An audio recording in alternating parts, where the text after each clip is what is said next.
Bismillahirrahmanirrahim. Assalamualaikum warahmatullahi wabarakatuh. Saya atas nama Fiona Alfianita, kelompok 1, ruangan 1, ingin memaparkan materi mengenai pengantar ilmu pendidikan. Adapun yang pertama, pengertian pendidikan.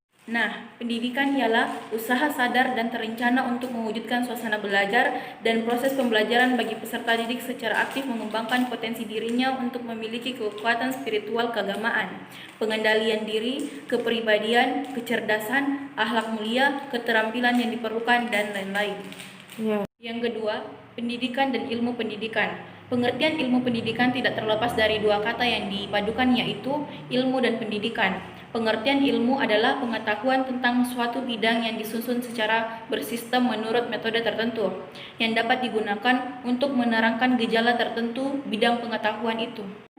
Pengertian pendidikan yaitu usaha-usaha yang sengaja dipilih untuk memengaruhi dan membantu anak dengan tujuan peningkatan keilmuan, jasmani, dan akhlak sehingga secara bertahap dapat mengantarkan si anak kepada tujuannya yang paling tinggi.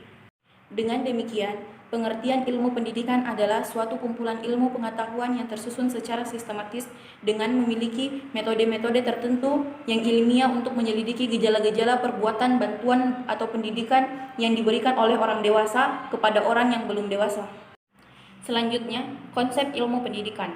Ilmu pendidikan membahas tentang proses penyesuaian diri secara timbal balik antara manusia dengan manusia dan alam sebagai pengembangan dan penyempurnaan secara teratur dari semua potensi moral, intelektual, dan jasmania.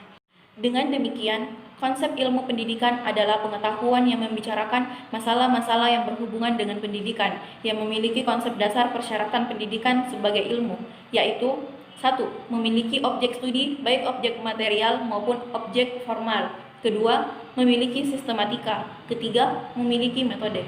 Ilmu pendidikan bertujuan memberikan informasi atau keterangan tentang dasar-dasar pendidikan dalam berbagai situasi atau interaksi pendidikan, jalur dan jenis jenjang pendidikan untuk membekali peserta didik mencapai kehidupan yang berbudaya dan mandiri yang lebih baik di masa depannya. Itulah pemaparan dari saya. Selanjutnya akan dipaparkan oleh rekan saya yaitu Nur Ismi Wahyuni.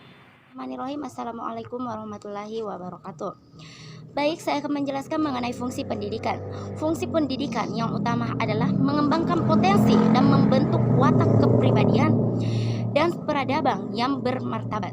Dengan kata lain, fungsi pendidikan yang utama adalah memanusiakan manusia. Saya akan menjelaskan satu persatu mengenai komponen-komponen pendidikan. Yang pertama adalah tujuan pendidikan. Tujuan umum atau tujuan mutakhir pendidikan tergantung pada nilai-nilai atau pandangan hidup tertentu. Lagerfeld mengemukakan jenis-jenis tujuan pendidikan dari tujuan umum, tujuan tak lengkap, tujuan sementara, tujuan kebetulan, dan tujuan perantara.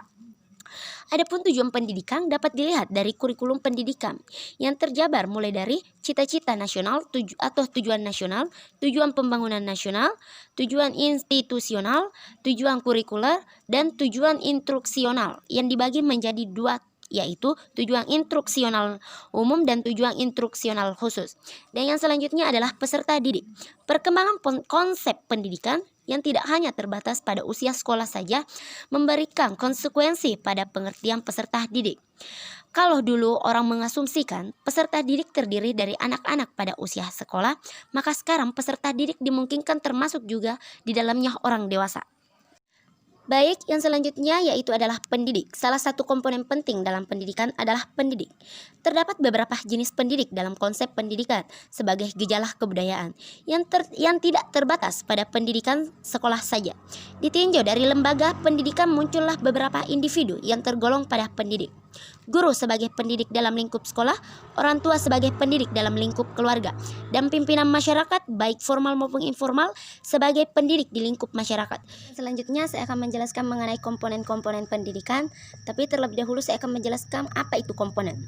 Komponen merupakan bagian dari suatu sistem yang memiliki peran dalam seluruh berlangsungnya suatu proses untuk mencapai tujuan sistem.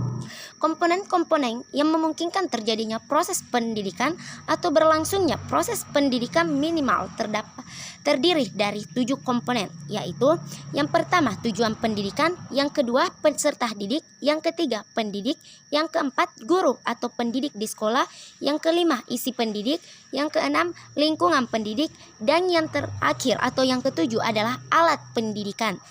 Selanjutnya adalah tujuan pendidikan. Salah satu tujuan utama dari pendidikan adalah mengembangkan potensi dan mencerdaskan individu menjadi lebih baik. Dengan tujuan ini, diharapkan mereka yang memiliki pendidikan lebih baik dapat memiliki kreativitas, pengetahuan, kepribadian, mandiri, dan menjadi pribadi yang lebih bertanggung jawab. Selanjutnya adalah isi pendidikan. Isi pendidikan memiliki kaitan yang erat dengan tujuan pendidikan. Untuk mencapai tujuan pendidikan perlu disampaikan kepada peserta didik isi bahan yang biasa disebut kurikulum dalam pendidikan formal. Isi pendidikan berkaitan dengan tujuan pendidikan dan berkaitan dengan manusia ideal yang dicita-citakan. Macam-macam isi pendidikan tersebut terdiri dari pendidikan agama, pendidikan estetis, pendidikan sosial, pendidikan intelektual, pendidikan keterampilan, dan pendidikan jasmani. Baik, itulah pemaparan materi dari kelompok kami. Lebih dan kurangnya mohon dimaafkan. Saya akhiri dengan ucapan wallahu muwaffiq ila aqwamit thoriq. Summa assalamualaikum warahmatullahi wabarakatuh.